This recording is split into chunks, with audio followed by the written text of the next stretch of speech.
Very good afternoon to all of you. हमने पिछली class में आपका वेन डायग्राम टॉपिक क्लियर किया था। आज हमारा टॉपिक है laws of algebra of sets. इसको आप ध्यान से सुनते चलेंगे। देखिए पहला जो लॉ है, पहला लॉ जो आएगा सेट्स के रिगार्डिंग वो आएगा आइडेम्पोटेंट लॉ। आइडेम्पोटेंट लॉ पहला जो लॉ रहेगा आपके पास वो है आइडेम्पोटेंट लॉ। आइडेम्पोटेंट लॉ में दो केस आते हैं। एक सेट है आपके पास ए, और अगर आप ए यूनियन ए लिखना चाहो तो वो ए आएगा। ए का ए के साथ यूनियन ए आता है और ए का ए के साथ इंटरसेक्शन भी ए आता है। कहीं भी अगर आपको किसी भी क्वेश्चन में ए यूनियन ए नजर आएगा तो उसको ए लिख देंगे, ए इंटरसेक्शन ए नजर आएगा तो उसको भी ए लिख देंगे। इस लॉ को आइडेम्पोटेंट लॉ बोलते हैं, ध्यान रखना। सेकंड जो आता है, सेकंड आएगा आपके पास आइडेंटिटी लॉ।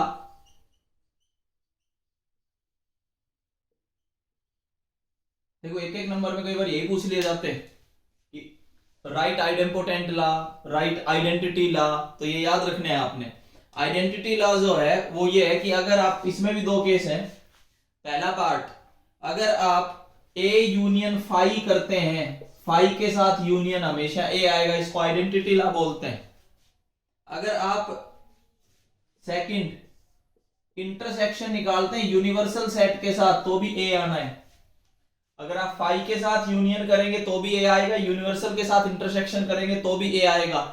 इस लॉ को आइडेंटिटी लॉ का नाम दिया गया। ये जो ऊपर लिखा हुआ है ये आइडेम्पोटेंट लॉ है, ठीक है। थर्ड हमारे पास आएगा कॉम्यूटेटिव लॉ।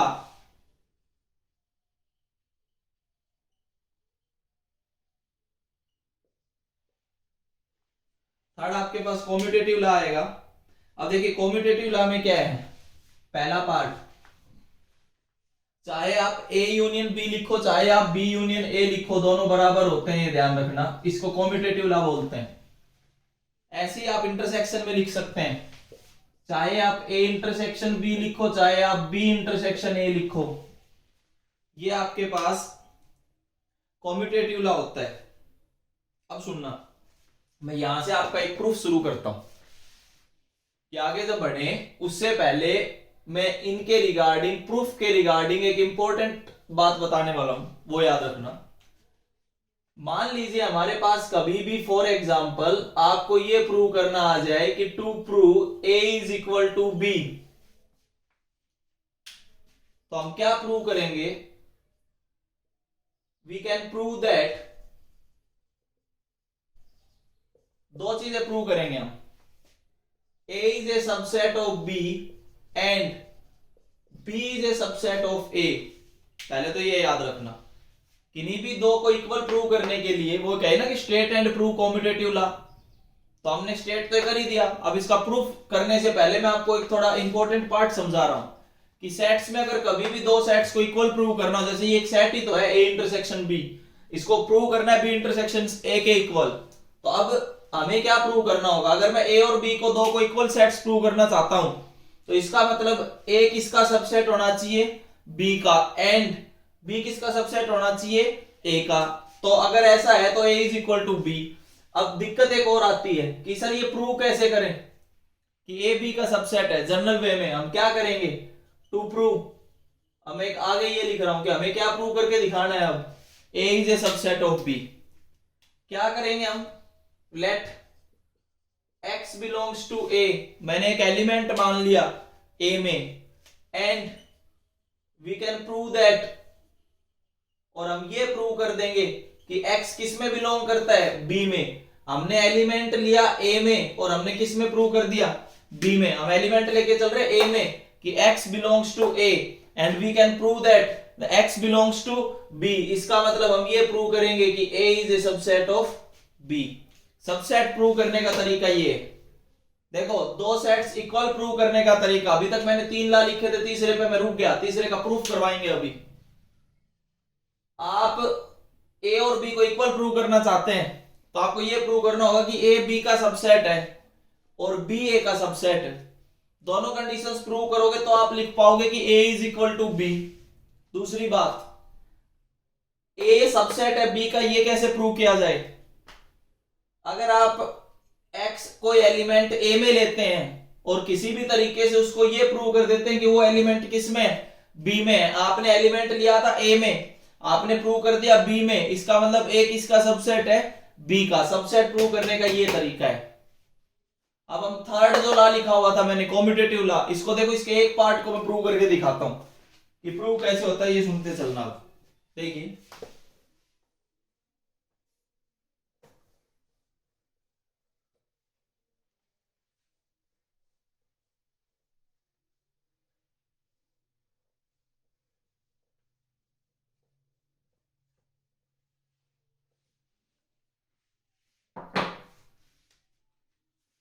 हमें ये प्रूव करना है पहला part, A union B is equal to B union A. ये हमें प्रूव करके दिखाना है। देखो यहां से प्रूफ ध्यान से समझते चलना। प्रूफ, लेट, पहला केस हम लेके चलते हैं, let X belongs to A union B, कि एक्स ए यूनियन बी में। एक बात का ध्यान रखना, अगर यूनियन हो तो इसका मतलब और होगा, और इंटरसेक्शन हो तो इसका मतलब एंड होगा। ये दो चीजें आप याद रखना, कि आपने ये लिखा x belongs to A union B, इसका मतलब x बिलोंग्स टू ए और x बिलोंग्स टू b। अगर x a यूनियन b में है तो इसका मतलब या तो x a में होगा या x b में होगा। यहां पे आप ऐसा लिख सकते हैं। अब a में है या b में है, आप इसको उल्टा भी लिख सकते हैं। हो सकता है ये लिख दो, b में है या a में है, एक ही बात है। आपने लिखा x belongs to A union B, इसको आपने लिख दिया x बिलोंग्स टू ए और x बिलोंग्स टू बी। इसको ये भी तो लिखा जा सकता है x बिलोंग्स टू बी और x बिलोंग्स टू ए। इसका मतलब x belongs to b union A. आपने a यूनियन b में एलिमेंट लिया था और कहां प्रूव कर दिया? b यूनियन a में। इसका मतलब a union b is a subset of b union a। ये आप प्रूव कर चुके हैं। इक्वेशन नंबर फर्स्ट, आपने एलिमेंट लिया ए यूनियन बी में, आपने प्रूव कर दिया बी यूनियन ए में। इसका मतलब A union B B union A का सबसेट है। अब ये कंप्लीट नहीं हुआ है। नाउ सेकंड केस, अब हम क्या बात करेंगे इसमें, लेट, अब हम लेके चलेंगे y एलिमेंट को किस में? बी यूनियन ए में। हमने पहले लिया था ए यूनियन बी में, अब हम बात करेंगे बी यूनियन ए के हिसाब से। है तो यूनियन ही, तो y बिलोंग्स टू बी और y belongs to a, y belongs to a और y belongs to b। इसका मतलब ये लिख सकते हैं y belongs to a union b और हटा के। इसका मतलब ये हुआ, आपने एलिमेंट को किस में लिया था? b यूनियन a में। आपने किस में प्रूव कर दिया? a यूनियन b में। तो इसका मतलब b union a is a subset of a union b। B union A जो है वो ए यूनियन बी का सबसेट है। इक्वेशन नंबर सेकंड, फर्स्ट और सेकंड को देखो, ए यूनियन बी सबसेट है बी यूनियन ए का, बी यूनियन ए सबसेट है ए यूनियन बी का। इसका मतलब दोनों बराबर होंगे। From equation first and second आप ये लिख सकते हो A union B is equal to B union A, hence proved. ऐसे ही जो इंटरसेक्शन का पार्ट था उसमें बस और की जगह एंड आएगा, और इज रिप्लेस्ड बाय एंड, और complete as it is proof है। ये आपके पास कॉम्यूटेटिव लॉ का प्रूफ है। बताइए भाई, सभी को समझ आया? ये यहां तक जो पढ़ा रहा हूं ये समझ आ रहा है? जो लाइव क्लास में जुड़े हुए हैं, रेज योर हैंड।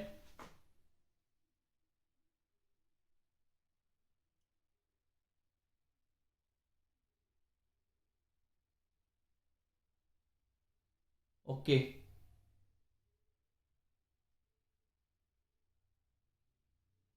गुड। देखिए आगे बढ़ते हैं।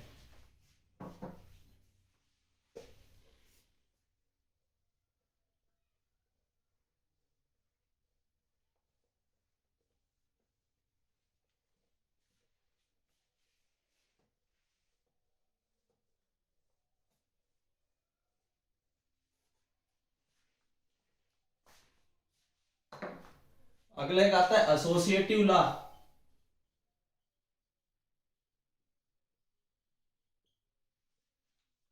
एसोसिएटिव लॉ की कंडीशंस देखिए, पहला A union B union C is equal to, bracket को आप ऐसे भी लिख सकते हैं, A union B union C, एक ही बात है। ऐसे ही इंटरसेक्शन के लिए भी है, इसमें A intersection B intersection C is equal to A intersection B पे ब्रैकेट इंटरसेक्शन सी। इसको बोलते हैं एसोसिएटिव लॉ। प्रूफ आप कर सकते हैं जैसे अभी समझाया है। इसके बाद आपके पास नेक्स्ट आता है distributive law.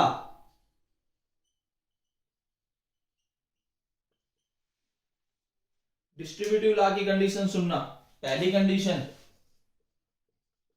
A union B intersection C is equal to, ये आता है डिस्ट्रीब्यूटिव लॉ। ये आएगा ए यूनियन बी, ए का बी के साथ यूनियन, फिर इंटरसेक्शन ए यूनियन सी। ये आपके पास डिस्ट्रीब्यूटिव होता है। ये ऐसे भी, इसका सेकंड पार्ट ऐसे भी है, हो सकता है आपने ये लिख दिया हो, अब ये लिखा जाएगा ए इंटरसेक्शन बी फिर यूनियन ए इंटरसेक्शन सी। इसको बोला जाता है distributive law. A union B intersection C को ये लिख सकते हो, A intersection B union C को ये लिख सकते हो। मैं किसी एक पार्ट का आपको प्रूफ समझा देता हूं डिस्ट्रीब्यूटिव लॉ में। देखो सारे प्रूफ मैं नहीं करवा रहा हूं, आपको तरीका समझाता चल रहा हूं, आप कर लोगे। डिस्ट्रीब्यूटिव लॉ का पहला जो पार्ट, अगर हम उसको प्रूव करना चाहें, टू प्रूव, हमें ये प्रूव करके दिखाना है A union B intersection C is equal to A union B intersection A union C. ये हमें प्रूव करके दिखाना है। देखिए कैसे करेंगे, फिर से एक बार ध्यान से समझना। Let x belongs to, LHS में बिलोंग करवा दो इसको,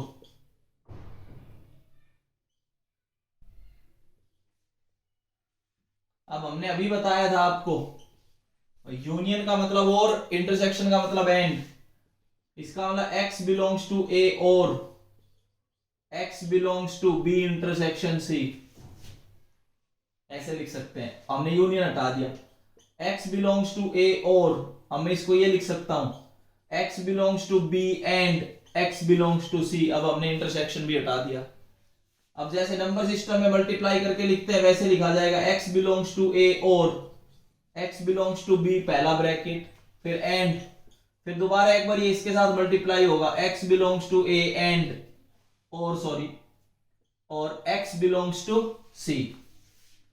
ये पहले एक बार x बिलोंग्स टू a इसके साथ आया, फिर एंड लगा के x बिलोंग्स टू a इसके साथ आ गया, ये वाला सिंबल दोनों जगह चलता रहेगा। अब और को हटाना चाहते हैं तो आपके पास ये आएगा एंड, इधर भी अगर आप और को हटाना चाहते हो तो ये आएगा। अब आप इस एंड को हटाना चाहते हैं तो आपके पास ये आ जाएगा, इंटरसेक्शन ए यूनियन सी। अब देखो आपने यहां पे एलिमेंट लिया था और यहां प्रूव कर दिया। आपने लिया तो एलिमेंट LHS में था, आपने प्रूव कर दिया एलिमेंट को RHS में। इसका मतलब जो LHS है, A union B intersection C is a subset of A union B intersection A union C। This is the equation number 1। एक बार पढ़ लो इसको कि मैंने क्या बोल दिया। ये आपके पास इक्वेशन नंबर फर्स्ट है। इस तरीके से आपने एक को दूसरे का सबसेट प्रूव कर दिया।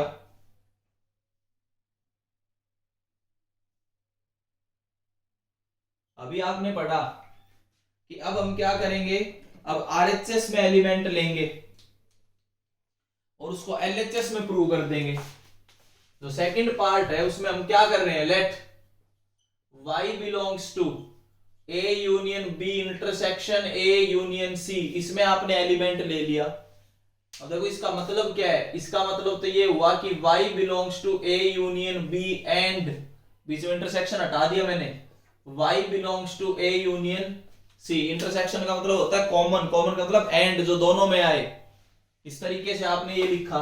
अब हम क्या करेंगे, इस यूनियन को और हटाते हैं तो आपके पास आएगा y बिलोंग्स टू A और y बिलोंग्स टू B एक ब्रैकेट में एंड, इसमें आएगा y बिलोंग्स टू A और y बिलोंग्स टू C। दोनों में से अगर मैं कॉमन निकालना चाहूं तो देखो कॉमन इस तरीके से आएगा और अंदर हमारे पास ये बचेगा एंड। नहीं समझ आता है तो इसका उल्टा लिखते चलना है, ये ध्यान रखना। इससे ये स्टेप कैसे आया, y बिलोंग्स टू ए मैंने कॉमन निकाल दिया दोनों में से, तो इस तरीके से लिखा जाएगा। अब y बिलोंग्स टू ए और y belongs to b intersection c, क्योंकि बीच में एंड है, और हटाने के लिए y belongs to a union b intersection c। आपने एलिमेंट को इसमें लिया, इसमें प्रूव कर दिया, इसका मतलब a union b intersection a union c is a subset of a union b intersection c। Equation number 2 from equation first and second आप दोनों को बराबर लिख सकते हैं। From equation first and second, ये इसका सबसेट, ये इसका सबसेट, तो a union b intersection c is equal to a union b intersection a union c। ये आपके पास एसोसिएटिव लॉ का एक पार्ट था। इसी तरीके से आप दूसरा प्रूव कर सकते हैं, जैसे अभी ये प्रूव किया, ऐसे आप सेकंड पार्ट प्रूव कर सकते हैं। बताओ एक बार, जो लाइव क्लास में देख रहे हैं, जुड़े हुए हैं, वो एक बार जिनको ये टॉपिक समझ आ रहा है, रेज योर हैंड।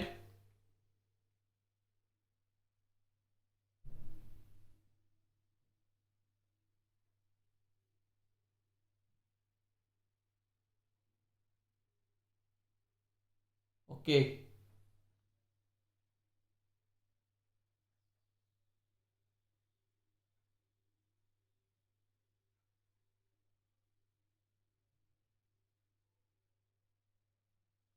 चलो अब हम आगे बढ़ते हैं। ये एसोसिएटिव लॉ के बारे में मैंने आपको समझाया।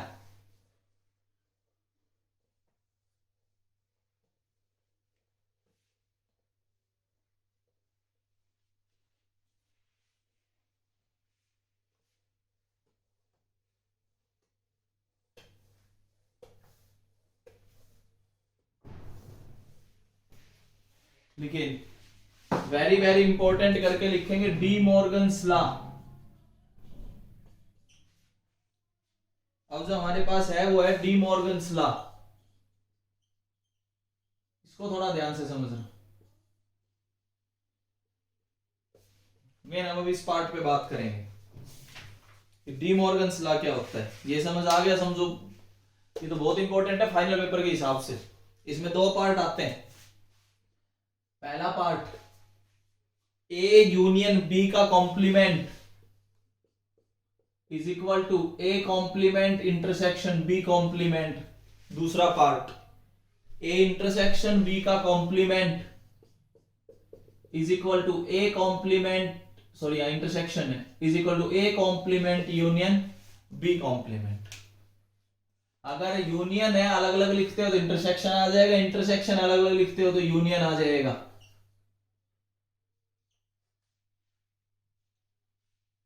प्रूफ की बात करेंगे अब। देखिए पहले पार्ट की प्रूफ की बात करते हैं, उससे पहले मैं कुछ चीजें आपको समझा देता हूं जो इसमें यूज में रहेंगी। पहले तो मेन पार्ट इधर यही समझना जो मैं साइड में लिख रहा हूं। पहला पार्ट, अगर कोई ये कहता है कि x बिलोंग्स टू a, तो this implies x does not belongs to a complement. a complement में फिर x नहीं हो सकता। आपको कॉम्प्लीमेंट का मीनिंग अगर याद है तो मैंने फ्राइडे को वेन डायग्राम समझाया था। पहला पार्ट, अगर कोई ये कहता है कि x belongs to a complement, इसका मतलब x does not belongs to a। पहली बात ये आपने बिल्कुल दिमाग में रखनी है कि अगर x a में है तो a कॉम्प्लीमेंट में नहीं हो सकता। अगर a कॉम्प्लीमेंट में है तो वो एलिमेंट a में नहीं आ सकता, क्योंकि a कॉम्प्लीमेंट की डेफिनेशन उस दिन वेन डायग्राम में आपको ये समझाई थी कि यूनिवर्सल में से a घटा दो, तो इसका मतलब वो एलिमेंट a में तो हो ही नहीं सकता। फिर अब आगे सुनिए दूसरी कंडीशन। दूसरी कंडीशन को बड़े ध्यान से समझना। अगर बिलोंग्स टू का केस आए, बिलोंग्स टू का केस आए तो यूनियन का तो मतलब और होता है और इंटरसेक्शन का मतलब एंड होता है। ये ध्यान रखना, अभी कर भी रहा था मैं। लेकिन अब की बार ऐसे भी केस आएंगे, कॉम्प्लीमेंट का केस है तो डज नॉट बिलोंग्स टू आएगा। डज नॉट बिलोंग्स टू के केस में ये ध्यान रखना, जहां यूनियन आ गया वहां एंड आएगा, और जहां इंटरसेक्शन आ गया वहां और आएगा। जहां यूनियन आ गया वहां एंड आएगा, और जहां इंटरसेक्शन आ गया वहां और आएगा। कब? जब डज नॉट बिलोंग्स टू का केस हो। जो चीजें मैंने राइट साइड पे बोर्ड पे लिखी हैं, मैं इन सब को ध्यान से पढ़ लो एक बार। इन्हीं के दम पे डी मॉर्गन्स लॉ प्रूव होगा, और डी मॉर्गन्स लॉ बहुत इंपॉर्टेंट लॉ है प्रूफ के हिसाब से, मतलब पेपर के हिसाब से प्रूफ पूछ ले जाता है, state and proof D Morgan's law. तो उस इसीलिए मैं पहले ये कंडीशन समझा रहा हूं, फिर रिपीट करता हूं कि अगर x a में है तो वो a कॉम्प्लीमेंट में नहीं होगा, अगर x a कॉम्प्लीमेंट में है तो वो a में नहीं होगा। इसके बाद अगर बिलोंग्स टू का केस है, बिलोंग्स टू के केस में यूनियन का मतलब और, इंटरसेक्शन का मतलब and. Does not belongs to में यूनियन का मतलब एंड और इंटरसेक्शन का मतलब और। जो चीज मैंने यहां पे लिखी है, जो लाइव क्लास में जुड़े हुए हैं, अगर राइट कॉर्नर समझ आया तो एक बार रेज योर हैंड।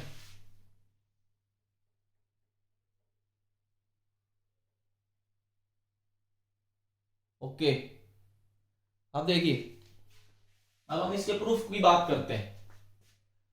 पहले पार्ट की प्रूफ की बात करते हैं। फर्स्ट पार्ट हमें ये प्रूव करना है, ए यूनियन बी का complement is equal to A complement intersection B complement. इसके प्रूफ के रिगार्डिंग बात करेंगे। पहला पार्ट, लेट हमने एक्स एलिमेंट मान लिया एलएचएस में, ए यूनियन बी के कॉम्प्लीमेंट में एक्स है। तो अभी अभी जो मैं समझा रहा था, अगर वो राइट कॉर्नर आपको समझ आया तो इसका मतलब X does not belongs to A union B. अगर वो कॉम्प्लीमेंट में है तो यूनियन ए यूनियन बी में नहीं होगा। अगर वो ए कॉम्प्लीमेंट का पार्ट है तो वो ए का हिस्सा नहीं हो सकता। अगर एक्स ए यूनियन बी के कॉम्प्लीमेंट का पार्ट है तो इसका मतलब एक्स कभी भी ए यूनियन बी में नहीं आएगा। अब देखो, डज नॉट बिलोंग्स टू है और यूनियन है, मैंने अभी समझाया डज नॉट बिलोंग्स टू में यूनियन का मतलब एंड हो जाता है। X does not belongs to A and X does not belongs to B. Does not belongs to में यूनियन का मतलब एंड होता है, और बिलोंग्स टू में यूनियन का मतलब और होता है। अब यहां पे अगर एक बात और, अगर x a में नहीं है तो इसका मतलब वो a के कॉम्प्लीमेंट में होगा, एंड x b में नहीं है तो इसका मतलब वो b के कॉम्प्लीमेंट में मिलेगा। अब देखो, एंड है, बिलोंग्स टू है, चेक कर लो, एंड और बिलोंग्स टू इंटरसेक्शन लगेगा। जो राइट कॉर्नर लिखा हुआ है बहुत काम की चीज है। बिलोंग्स टू का मतलब एंड का मतलब इंटरसेक्शन। ये लो, आपने इसमें एलिमेंट लिया और इसमें प्रूव कर दिया, इसका मतलब ये आया कि this implies A union B का complement is a subset of A complement intersection B complement. Equation number first. Now अब हम क्या करेंगे, आरएचएस में y को लेके चलते हैं। y belongs to A complement intersection B complement. Belongs to A intersection है तो एंड लगेगा, y belongs to A complement and y belongs to B complement. अब a कॉम्प्लीमेंट में है तो इसका मतलब a में नहीं होगा, एंड b कॉम्प्लीमेंट में है तो इसका मतलब b में नहीं होगा।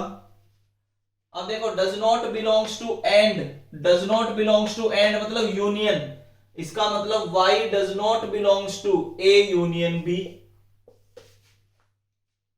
इसका मतलब a यूनियन b में नहीं है तो उसके कॉम्प्लीमेंट में होगा, तो a यूनियन b के कॉम्प्लीमेंट में बिलोंग करता है। आपने इसमें लिया था और इसमें प्रूव कर दिया, तो इसका मतलब ये हुआ this implies a complement intersection b complement is a subset of a union b का complement. Equation number second, from equation first and second, first और सेकंड के हिसाब से अगर आप बात करें तो दोनों बराबर आ गए, क्योंकि आपने एक दूसरे को उसका सबसेट प्रूव कर दिया। ये राइट साइड के जो कॉर्नर में लिखे हुए हैं, ये इसी के बलबूते पे आप डी मॉर्गन्स लॉ को प्रूव कर पाओगे। अगर ये कंडीशंस आपको याद रहेंगी तो आप डी मॉर्गन्स लॉ पे पहुंचोगे। हाँ भाई, डी मॉर्गन्स लॉ के फर्स्ट पार्ट का प्रूफ जिस जिस बच्चे को अच्छे से समझ आया लाइव क्लास में, प्लीज रेज योर हैंड।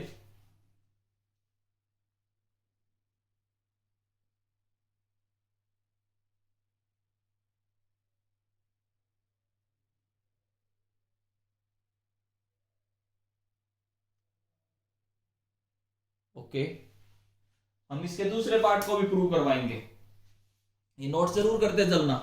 हम डी मॉर्गन्स लॉ के सेकंड पार्ट को भी प्रूव करवाएंगे कि डी मॉर्गन्स लॉ का सेकंड पार्ट कैसे प्रूव होगा। देखिए मैं कह रहा हूं काफी इंपॉर्टेंट पार्ट है डी मॉर्गन्स लॉ।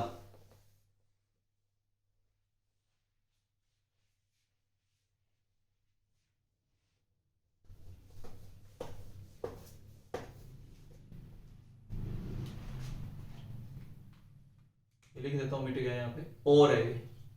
आप राइट कॉर्नर को, फिर मैं बोल रहा हूं राइट कॉर्नर को ध्यान से देखें, राइट कॉर्नर पे मेन सब कुछ डिपेंड है डी मॉर्गन्स लॉ, और वेरी वेरी इंपॉर्टेंट, इसलिए इसके दोनों पार्ट को मैं कवर करवा रहा हूं। देखिए टू प्रूव, अब हम सेकंड पार्ट की बात करते हैं। ए इंटरसेक्शन बी का complement is equal to A complement union B complement.